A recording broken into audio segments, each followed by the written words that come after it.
Okay, I'm very happy to be here again to see all of you on this Saturday morning.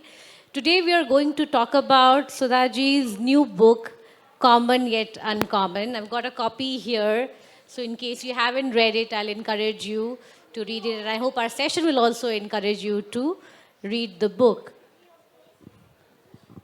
The book has about 14 stories about simple people but heartwarming stories with lessons that you will take back and keep with you for years to come. And very interestingly, the setting is Karnataka. So that is another, yes, so you all will identify with, some names, some places, and I'll let us know what you think. I wanted to ask Sudhaji, the first question actually is about the setting and the place because these are set in North Karnataka and it has its unique qualities and people and things, rivers, land, characteristics. So I wanted, Sudhaji, for you to set the background for this conversation and tell people what is unique about North Karnataka and its people. Good morning to everyone. It is nice to see so many people and particularly children. This is a book I have written, the flat land between Tungabhadra and Krishna. There are two rivers, Tungabhadra one side, Krishna. In long back, this portion was known with different names. It was known as Southern Maharashtra once upon a time, Bombay, Karnataka sometime. After 1956, Karnataka became one. People who speak Kannada, they joined from Andhra, from Tamil Nadu, from Kerala, some portion, and some major portion came from this land of the land between the two rivers. I'm born and brought up there, so it's very familiar to me. Every region has their own pluses and minuses, or their own way of living for culture, that is called culture. The culture is formed over a period of time. For example, the culture in northern Karnataka is so different than Bangalore. The Bangalore culture is so different than Hassan. Hassan is so different than Mangalore. So, in India, when you travel 150 kilometer, your dress normally change. Color combination at least change. Like what I am wearing is Dharwad sari, okay? Your cuisine will be different, your food habits will be different. Your Kannada, even though you speak Kannada, your dialect is different. And it is a function of so many reasons. So, I have this simple principle. Flat land means people are more open. Okay? There's nothing to hide. The nature doesn't hide anything. So are the people. So I'm born and brought up in northern Karnataka, which is today called northern, and once upon a time it was the southern state of Maharashtra, which was ruled by different people. It was ruled by Kadambas, Chalukyas, Rashtrakutas, Vijayanagara, etc. And Mughals and Adil Shahis. So our language Kannada has all the traces of the different language. Like we use Marathi in between, we use Urdu in between, we use words from Persian language, we use words from Arabic. So Prakrit. So this is a different dialect. And I wrote about the 14 characters, which are all real, by the way. And I became, writing on someone is easy, writing on yourself is more important. So I make fun of myself at the end. So I become Nalini, the little girl who peeps in everybody's life. And the last one is Tiffin Box Nalini. Yeah, Lunchbox. Lunchbox Nalini is me, my life, that is. Except that how Nalini meets her husband is not true. I did not meet Narayan Murty the way I have written in the book. But the rest are all true. I'm very fond of eating. I go to my friend's house and wedding. I said, okay, wedding I'll finish in 5 minutes, you put akshata. But I say, I will have my tiffin cadet, I will take food back home. I'm very fond of that. And why I collect so many tiffin boxes, I write about it at the end. Then you read, I won't tell you that. Yeah. One of the unique things in North Karnataka is also about how people use pet names and shortened names, and you've written about in the book. In fact, the first story in the book is about Bundle Bindu, and very interesting character. He's caring, loving, but also exaggerates a bit. That is his unique personality. And he was a big influence to you in your early life. So tell us a bit about him. Yeah. I knew one person by the name Bindu. His name was Bindu Patil. But people used to call him Bundle Bindu because he will tell a lot of lies or exaggeration. So my father used to tell if somebody exaggerates, he says he's 100% exaggerating. But in Bindu's case, 110. Okay? Like he will sit down and say, oh, I wrote a letter to Obama to come and see North Karnataka. Why Obama will come to North Karnataka? And all lies. But he says, no, North Karnataka is very rich in culture. You look at Hampi. I said, does he really write to Obama? I do not know. And even though he writes, why Obama will come? But Bindu had a one plus point. And as a child, I enjoyed. Maybe he influenced me so much. I love Kannada a lot, you know. One is I'm born in Karnataka. Second, I love my language a lot, next to my mother. It has 2,000 years history. It is not like 500 years old. It is 2,000 years old history. And this love for Kannada and love for history, my grandfather was a history teacher. He will tell, the 1336 Vijayanagar Empire, 1707 Aurangzeb died, 1680 Shivaji died, okay, 1757 War of Plassey, War of Plassey, 1857 the War of Panipat, etc. or War of Independence. Whereas Bindu will not tell like that. Bindu will make each incident in history like a story. He will take us, with his own money, he will take us to Hampi and explain. Here sat Krishnadevaraya. Actually, there is nothing there. There is only stone. Imagine, here sat Krishnadevaraya and he gave away, thousands of kgs of gold as a dana, this, that. He will make it live. And that making a thematic history as an enchanting story was a great technique which Bindu used to use. And I loved that. And because of that, I loved history. Not because my grandfather said in 1776, 1707, not that. It is thematic reading is different, making it to much more human is different. And love for Kannada. And whatever I have today, love for history and Kannada, it's only because of Bindu, because he with all that vast setting, he introduced Kannada language to me along with Karnataka history. So he is my first character in this book I will never forget. I'm sure if you take some time, peep in your life and look left and right, front and back. Okay, back you can't, but if you want, you will come to know such characters even in your life. But you will not write. You will not remember. You say, it's okay. Yeah. If you have that mindset, what I see, who has helped me, I want to write down. You can get thousands of Bindus probably sitting over here. Somebody who helped you without expecting anything and made you to kindle either history or language or cooking or embroidery or conversation. Someone has influenced you in your childhood. But we don't make an effort to write it down. Whereas I've made effort, 13 characters which influenced me when I was a child. They never got any award, reward, never got any recognition anywhere, but they made a great influence on me. None of them are my family members.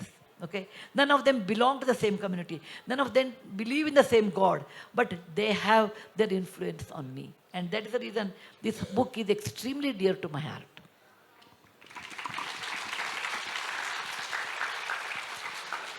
There is something special about the town that you talk about, and I think there are several such towns across India, small towns where everyone knows everyone.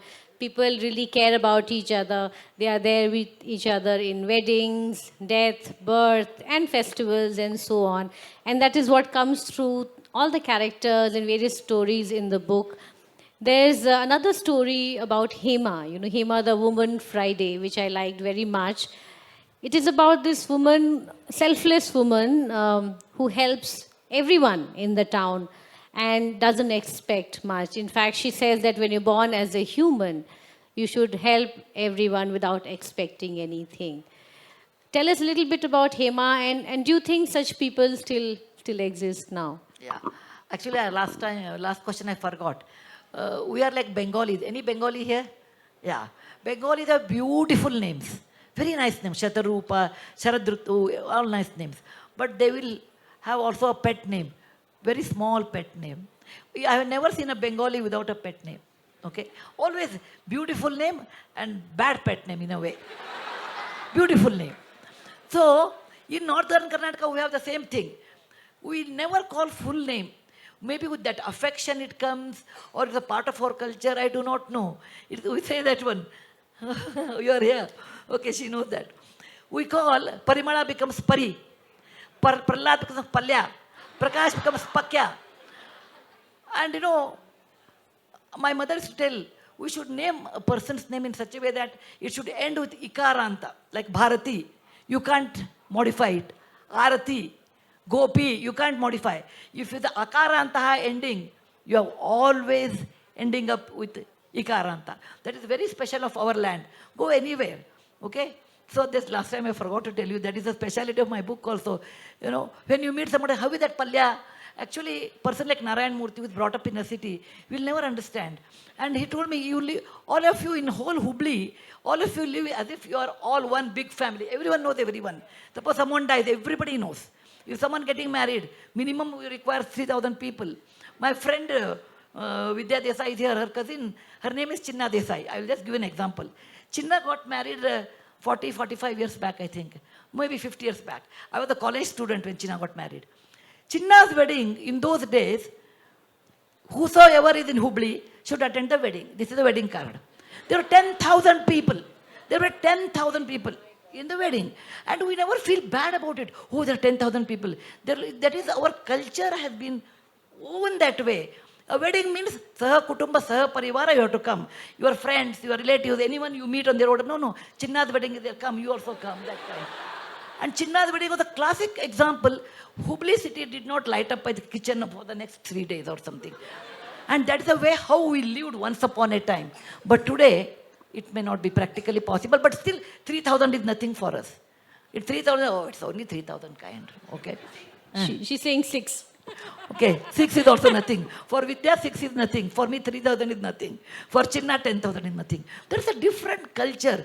And that's what I have said. There's nothing great or wrong or right. But I'm reflecting that there existed a culture. But today, what you said is true. Like Hema. There are always a person like Hema in every family is to have. Or in the locality. The lady will come, somebody delivers. Today, when somebody delivers, you will call a nurse. You will call specialist. But our time, if somebody delivers, we'll call Hema. Okay? Hema is not related to anybody. She will come, she will help, and she won't expect. If Chinna is getting married, there will be 10 people like Hema who are not related to you, but they will come, they will make laddu, they make chakli, they make this, that. And it's a more of a heart-to-heart connection, affection-to-affection connection. That binds us. Maybe that is like, you have bundi, but if there is no sugar syrup, bundi will not become a laddu. And the entire North Karnataka, which I have seen, our syrup is affection with the heart. And that connects everybody.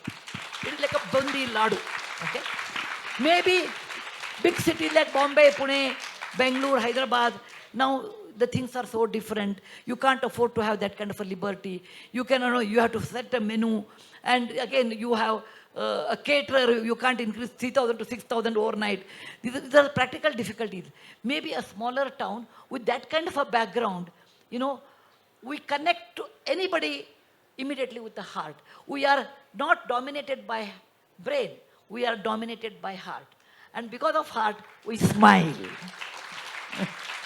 Actually, I found her character very, very open. Like, she would not hesitate. Like, she just go on her own, help people, Yeah. And take because the we initiative. don't expect, suppose there is a delivery somebody's house. We don't expect they should give us, oh, there's a delivery, please come and help. What are your charges? None of them exist for us. There's a wedding. Nobody will call. We'll go. If there's a wedding there, then may I help in whatever way you want. But over a period of time, now I go back to Hubli with a lot of urbanization, all those things. Hemas may reduce now, but still there are people like Hema. It's not, they are not there. They are there, but there may be few. And I would like to be Hema in anybody's wedding. I like that. Going anywhere, helping people. And to great extent, my character is formed like Bindu, like Hema, like love for Kannada, like Bindu, like Hema. Go anywhere and help. Suppose there is a drought in Maharashtra. Why should I sit here and make packets sent to Maharashtra. If there is a rain havoc, flood havoc in Kerala, why should I sit here and make the packets to Kerala? It is because for me, this is my personal opinion. I was brought up in a land. If somebody is in difficulty, go and help. Don't wait for there. There's a bad manner. Someone should come and help you. You should go and help because you are born as a human being. That's all. There's so many other stories, in the book. You write about relationships and couple. In fact, there are two stories in the book. One is called Made for Each Other, and the other one is called Not Made for Each Other. So that also is quite fascinating because in Not Made for Each Other, Banbhat and Parvati, they are a couple and they have very different personalities, different likes, dislikes, and somehow, they don't talk too much. They are very different people, but they continue to live together. Whereas there is Vittal and Vani, who are very alike. They think similarly. They love money. They love gold, and that's how their relationship is. So, what do you think that people binds people? Because whether they are similar or they are different, sometimes they choose to live with each other and go on with their lives.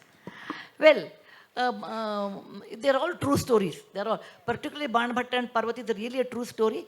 Actually, one person, a friend of mine, called me and said, he's in America.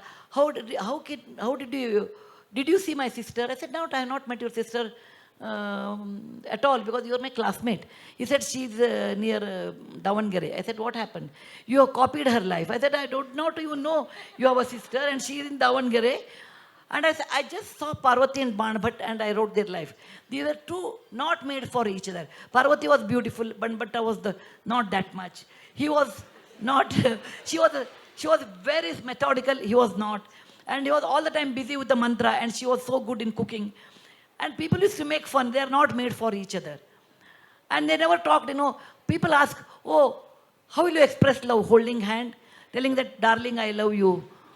Or writing letter. Or calling on the phone. What is that code to show my partner that I love you? There are many ways. And Banbhatta and Parvati is one of the examples. People used to make fun of them. But they really loved each other because when Parvati died of a heart attack, within 24 hours, Banbhatta died. So I said, both of them did not express the traditional method of love, showing that we really love for each other. But in the heart, they cared for each other. And this is, I have seen, it may be true everywhere, but my own circle in Hubli, I have seen, men are busy in some work, women are busy in some other work, but in the heart they care for each other.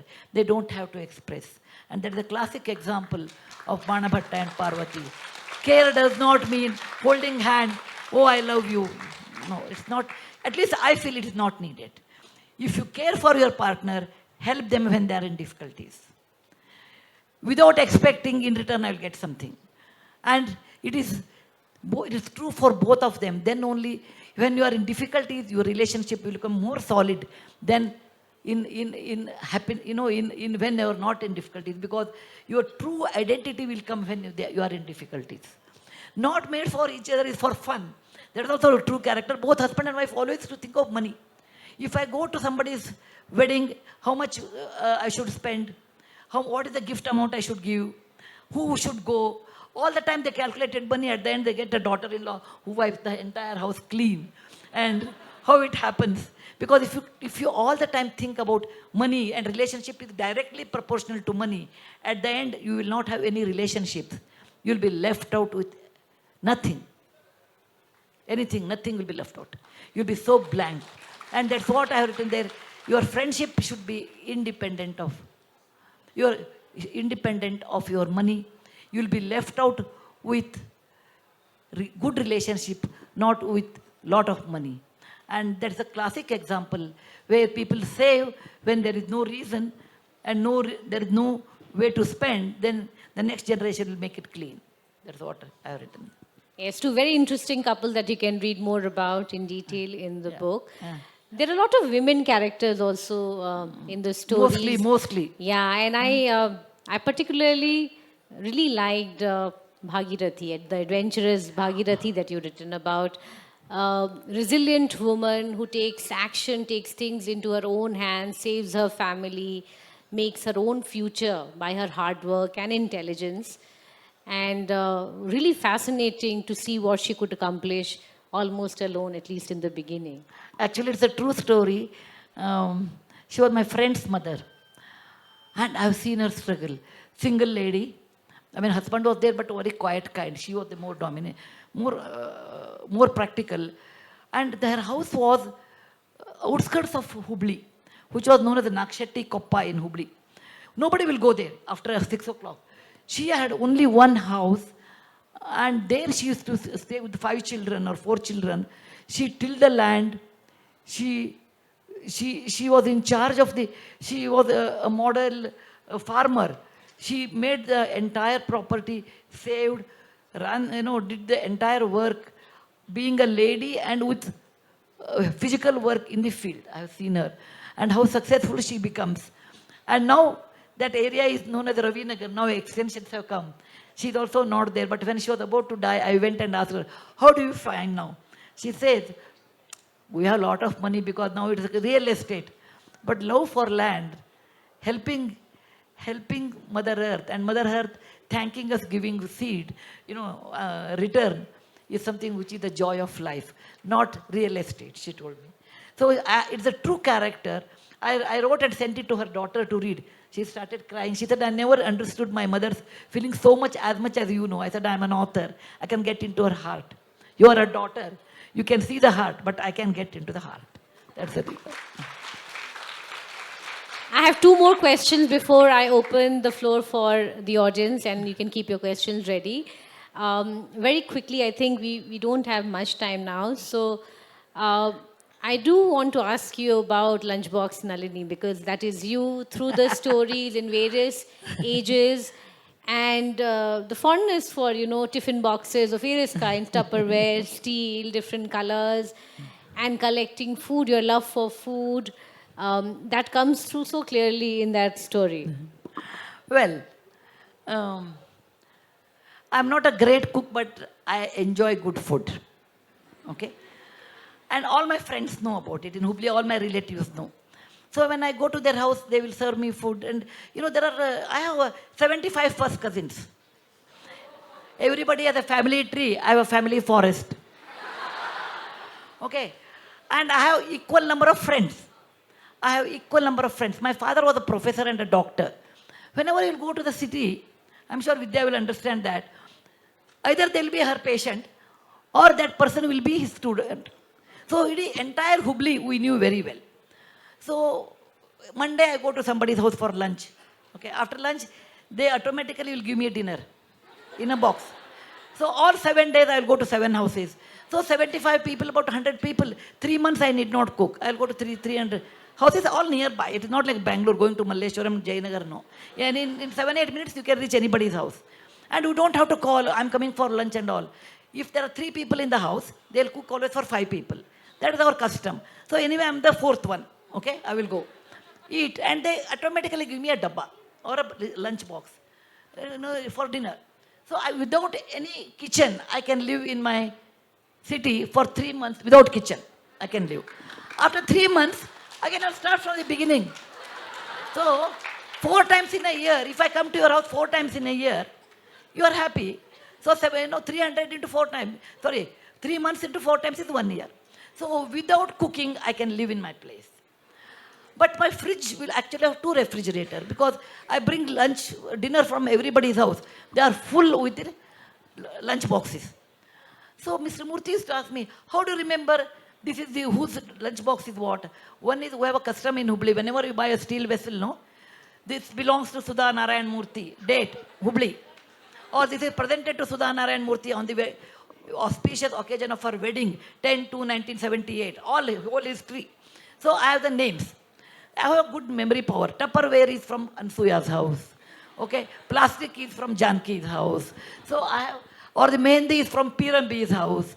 Then badnekai, the wangai badnekai or the brinjal sabji is always from Gursid Dappa's house. So I know trades also. So all the there will be 30-40 dabbas in my refrigerator. And one day, one Sunday, let's assume that I don't have any invitation. Then what I will do, if I have a dabba or the lunch box from Bharti's house, I will take it. I'll say, Bharti, I have come to your house to deliver that. And put inside, put, I don't give empty box. That's bad manners. Empty box should be never be given. I'll put a biscuit packet. Or a bunch of flowers. Or if I have mango season, 2 mangoes in that. I'll take, Bharti, I have not given you dabba for last 20 days, so I have come to return. I'll go around 12:30 time. Bharti will say, okay, anyway, you have come. Have lunch. Chalo, I will have lunch and come back. So, somebody called me, there was a fight between mother-in-law and daughter-in-law, cooking competition. In Hubli, like any other place, mother-in-law, daughter-in-law will have competition. So they called me as a judge, They said, both of us will give you food and you should judge who cooks well. I said, no.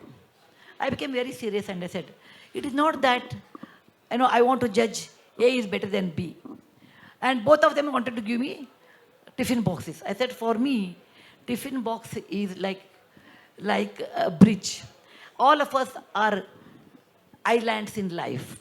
I myself, my own work, I'm so busy. Everybody is busy. How I and you should be connected? If 2 islands have to be connected, there requires a bridge. For me, bridge is a tiffin box. If I want, there is always a tomato. I can order and eat. I can do all those things. I can afford to have a cook at home and I can eat. I purposely do this one. Otherwise, I will never meet my friends. If I am hungry, I order tomato, eat at home and sit. But I want to go to Bharti's house with the pretext of giving her dabba because I can meet her and talk to her. Bharti also must have been under tremendous pressure, stress due to maybe mother-in-law, due to maybe husband, due to maybe today's children also. So when I go there, Bharti said, please sit down. No, my son did like that. My daughter-in-law did like that. Something she will tell. In return, I'll say, don't worry, yaar, it happens in everybody. So this too shall pass. They really like you. Some general talk I will give. She will also feel happy. I will have good lunch.